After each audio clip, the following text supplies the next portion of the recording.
بسم اللہ الرحمن الرحیم۔ السلام علیکم ناظرین، آج ہم دو بدروحیں کہانی لے کر آپ کی خدمت میں حاضر ہیں۔ چشم ہو تو آئینہ خانہ ہے دوہر، منہ نظر آتے ہیں دیواروں کے بیچ۔ وہ انسان تو نہ تھی ورنہ رکشے والا اپنی ریڑھ کی ہڈی میں ایسی سنسناہٹ محسوس نہ کرتا۔ اللہ اکبر، اللہ اکبر، مسجد سے مغرب کی اذان کی آواز گونج رہی تھی اور میں رکشے کے پاس کھڑا کسی مسافر کے آنے کے انتظار میں تھا۔ میں چاروں طرف اپنی نگاہیں دوڑا رہا تھا۔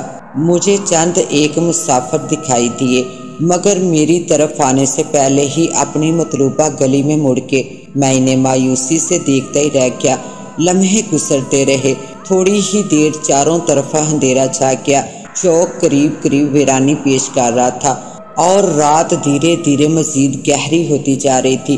وہ سخت سردیوں کا موسم تھا، گلیاں سنسان ہو چکی تھی، شاید لوگ اپنے گھروں میں لحاف اوڑھے دبکے پڑے تھے۔ دور دور تک خاموشی تھی، سناٹا تھا، ویرانی تھی۔ ماحول عجیب پر اسرار لگ رہا تھا اور رات گہری سے گہری ہوتی جا رہی تھی۔ اس روز معمول سے بھی کم دہاڑی بن سکی تھی، اس لیے میں سواریوں کے انتظار میں پریشان سا کھڑا تھا۔ میں انہی سوچوں میں الجھا ہوا تھا کہ قدموں کی آہٹ مجھے خیالات کی دنیا سے کھینچ لائی۔ میں نے چونک کر چاروں طرف نظریں گھمائی تو مجھے دو لڑکیاں آتی دکھائی تھی۔ ان کی مرکز نگاہ میرا ہی رکشہ تھا۔ ایک لڑکی چھوٹی عمر کی تھی جبکہ دوسری کی عمر اندازاً 20 سے 22 کے درمیان تھی۔ چھوٹی بے پرواہی سے چوئنگم چباتے ہوئے گرد و پیش کا جیسا لے رہی تھی اور بڑی بس خاموشی سے قدم بڑھا رہی تھی۔ ان کے انداز میں بے پرواہی تھی، ان کو دیکھ کر میری روح تک سرشار تھی۔ زندگی حسین سے حسین تر دکھائی دے رہی تھی، پھول کھلتے محسوس ہو رہے تھے، چاروں طرف خوشبو ہی خوشبو مہک رہی تھی۔ ایک خوشبو کی لہر میری روح میں اترتی چلی گئی، عجیب قسم کی ٹھنڈک اور تازگی محسوس ہو رہی تھی۔ آپ حیران نہ ہوں، میں شوق اور دل پھینک انسان ہوں۔ میری نظریں کسی کی پرواہ کیے بغیر حسین چہروں کے پیچھے پیچھے تعاقب کرتی ہیں، اس لیے میں جی میں خوش تھا اور جی بھر کے ان پر محبت لٹانا چاہتا تھا۔ دوسرے لمحے میری خوشی حیرانگی میں بدل گئی۔ اس قدر شدید سردی میں کھلے آسمان کے نیچے بغیر کسی گرم کوٹ وغیرہ کے ان کا چلنا میرے لیے حیرانی کا باعث تھا۔ میں حیران نگاہوں سے ان کو دیکھتا رہا۔ وہ میرے قریب سے قریب تر آتی جا رہی تھی اور میری حیرت تھی کہ بڑھتی ہی جا رہی تھی۔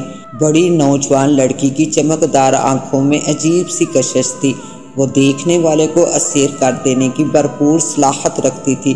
بس میں اسی لمحے ان آنکھوں کا اسیر ہو گیا اور خیالوں ہی خیالوں میں جانے کہاں کھو گیا۔ بات سنیے، ریلوے اسٹیشن چلیں گے؟ چھوٹی نے چوئنگم سے شغل کرتے ہوئے عجیب سے انداز میں کہا۔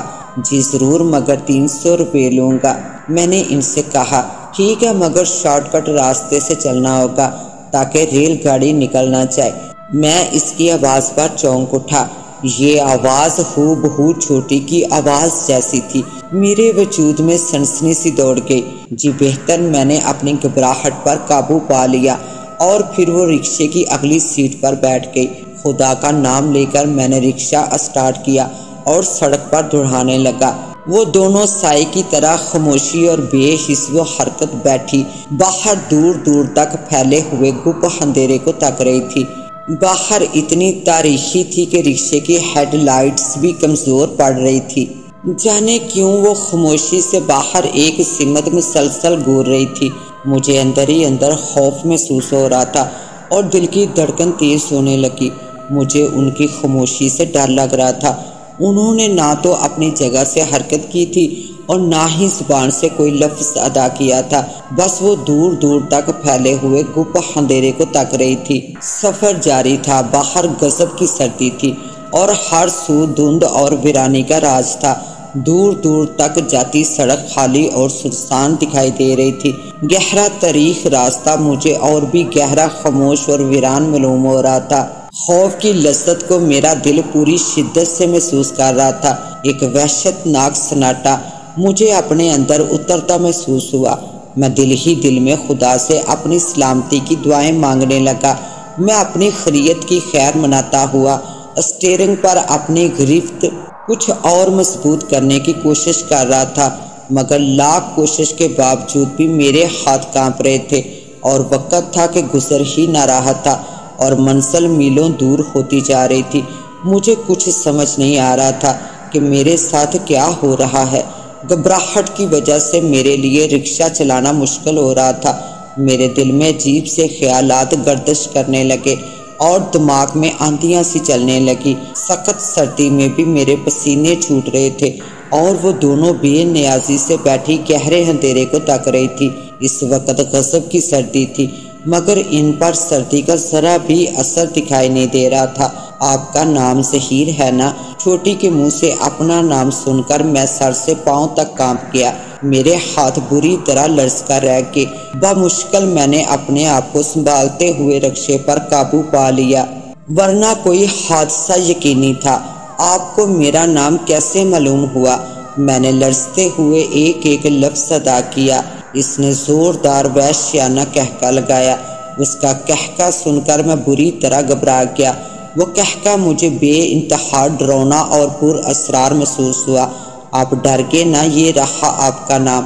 اس نے شیشے کی طرف اشارہ کرتے ہوئے کہا جہاں میرا نام ظہیر لکھا ہوا تھا۔ اس کے بعد اس کی زبان کو جیسے پر لگ کے وہ مسلسل باتیں کرنے لگی۔ میرے ساتھ یوں باتیں کر رہی تھی جیسے برسوں سے مجھے جانتی ہو۔ وہ بے انتہا باتونی معلوم ہوئی اور دوسری یوں چپ چاپ بیٹھی تھی جیسے نہ بولنے کی قسم کھائی ہو۔ میں سمجھ گیا کہ کچھ گڑبڑ ضرور ہے۔ وہ لڑکی میرا دماغ خراب کیے جا رہی تھی۔ میں چاہنے لگا کہ وہ مزید کچھ نہ بولے اور ہم فوری منزل پر پہنچ جائیں، مگر منزل طویل سے طویل تر ہوتی جا رہی تھی اور ایک ایک لمحہ صدیوں کے برابر لگ رہا تھا۔ یہاں روک دو، اچانک بڑی نے سختی سے کہا تو میں سر سے پاؤں تک لرز کر رہ گیا۔ اس کی آواز بہت بھاری معلوم ہوئی۔ میں اپنے سارے وجود سے لرز کر رہ گیا۔ میں نے آنکھیں پھاڑ پھاڑ کر چاروں طرف کا جائزہ لیا۔ دور دور تک ویران سڑک کے سوا کچھ بھی دکھائی نہ دے رہا تھا۔ وہاں کوئی چوراہا تھا، نہ ہی قریب کوئی آبادی۔ خوفناک تاریکی میں میرا دل زور سے دک دک کرنے لگا۔ دل پوری شدت سے دھڑک رہا تھا۔ مجھے اپنے دل کی دھڑکن صاف سنائی دے رہی تھی اور سخت سردی میں بھی پورا بدن پسینے سے شرابور تھا۔ رکشے سے اتر کر بڑی نے مجھے 500 روپے کا نوٹ تھمایا۔ نہ چاہتے ہوئے بھی اس کی انگلیاں میری انگلیوں سے چھو گئی۔ اف، اس کی انگلیاں برف سے زیادہ ٹھنڈی تھی۔ ایک سرد لہر میرے اندر دوڑ گئی۔ دوسرے لمحے میں ایک دم ٹھٹکا رہ گیا اور مڑ کے دیکھا تو حیران رہ گیا۔ میں چیخنا چلانا چاہتا تھا مگر میری آواز حلق میں ہی گھٹ کر رہ گئی۔ پورا وجود بری طرح کانپنے لگا۔ دماغ موف ہو چکا تھا۔ دل کی دھڑکن مزید تیز ہو گئی اور روح میں گہرا سناٹا اترتا چلا گیا۔ میں الٹے قدموں پیچھے گھوم گیا۔ میرا سر گھومنے لگا۔ استان خطا ہو کے میرے دائیں بائیں آگے پیچھے وہ کہیں بھی نہیں تھی۔ میں چکرا کر گرتے گرتے بچا اور آنکھیں پھاڑ پھاڑ کر چاروں طرف دیکھا مگر وہ کہیں بھی دکھائی نہ دے رہی تھی۔ میں لڑکھڑاتے ہوئے رکشے کے قریب آیا اور خود کو سنبھالتے ہوئے ایک بار پھر آنکھیں پھاڑ پھاڑ کر ادھر ادھر اندھیرے میں گھورا۔ وہ کہیں نظر نہ آئی، نہ ہی ان کے قدموں کی آہٹ سنائی دے رہی تھی۔ سرد موسم ہونے کے باوجود میں پسینے میں نہا رہا تھا۔ اس وقت سردی اور تاریکی کی وجہ سے روڈ بھی سنسان دکھائی دے رہی تھی اور میں چاہتا تھا کہ فوری گھر پہنچ جاؤں۔ وہ میری زندگی کی خوفناک ترین رات تھی۔ جب بھی آنکھ لگتی میں خواب میں ان کو ہی دیکھتا اور ہڑبڑا کر اٹھ بیٹھتا۔ سوتے جاگتے کروٹیں بدل بدل کر تھک سا گیا، کسی کروٹ چین نہیں آ رہا تھا۔ اس وقت میں بخار میں بری طرح تپ رہا تھا اور سوالوں کی برسات میرے دماغ کو چھلنی کر رہی تھی۔ میں آج تک یہ معمہ حل نہیں کر سکا کہ وہ کوئی بھوت تھی یا اسیبی روح۔ اس کے ساتھ ہی اب مجھے دیں اجازت، ملتے ہیں انشاءاللہ ایک نیو کہانی کے ساتھ۔ تب تک کے لیے اللہ نگہبان۔